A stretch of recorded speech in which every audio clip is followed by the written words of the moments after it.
જય શ્રી કૃષ્ણ, જય માતાજી, જય ભારત. કિચન પોઈન્ટમાં તમારું સ્વાગત છે.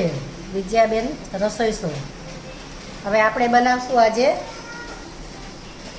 ક્રિસ્પી પૂરી ઘઉંના લોટની. તો આપણે પહેલાં સામગ્રી જોઈ લઈએ. આ કિલો ઘઉંનો લોટ છે અને 1 કપ ચોખાનો આપણે નાખ્યો છે લોટ, અને મોણ માટે તેલ છે. પછી આપણે આ મીઠું છે, 3 ચમચી મીઠું છે, 1 ચમચી હળદર, 1 ચમચી હિંગ, 2 ચમચી ધાણા જીરું, 1 ચમચી આપણે લાલ મરચું, 1.5 ચમચી આપણે અજમો અને 1 ચમચી છે જીરું, અને આપણે છે આપણા કસૂરી મેથી. તો આપણે પહેલાં છે ને કસૂરી મેથી નાખી દેવું, એને સહેજ ક્રશ કરી નાખશું એટલે એનો સ્વાદ સરસ આવે એટલા માટે. હવે નાખશું આપણે આ મોણ. જરૂર પડે તો વધારે લેવાનું મોણ, 1 વાટકીનો માપ છે. હવે આપણે નાખશું બધા મસાલા.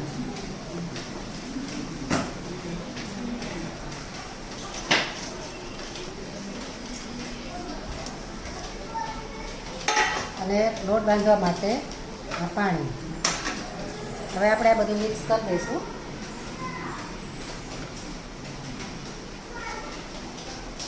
હવે આપણે બાંધશું લોટ.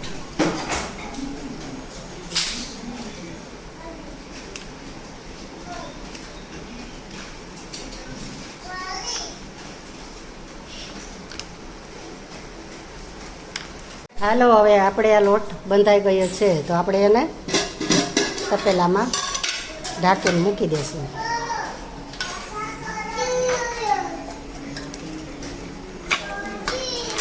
આપણે એને અડધી કલાક ઢાંકીને રાખી દઈશું.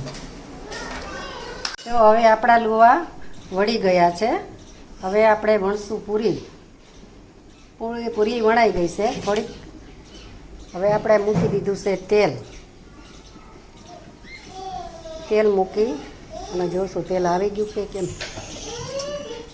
હવે આપણું તેલ આવી ગયું છે, તો આપણે હવે કરશું.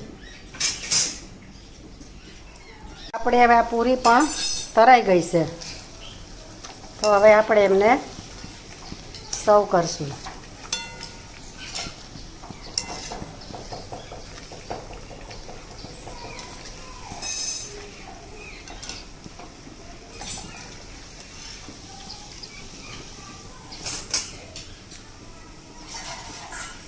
જો આપણી પૂરી હવે તરાઈ ગઈ છે, રેડી થઈ ગઈ છે. કેવી સરસ તરાઈ ગઈ જુઓ, અને ક્રિસ્પી એવી સરસ થઈ. સ્વાદમાં બહુ સરસ છે. તો તમે પણ ટ્રાય કરજો.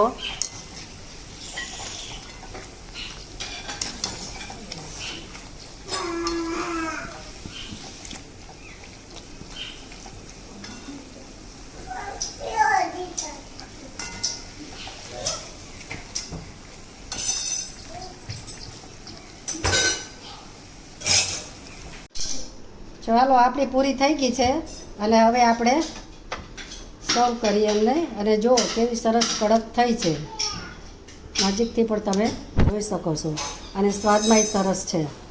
ટ્રાય કરજો ચોક્કસ, જરૂરથી તમારી પૂરી પણ સરસ થશે.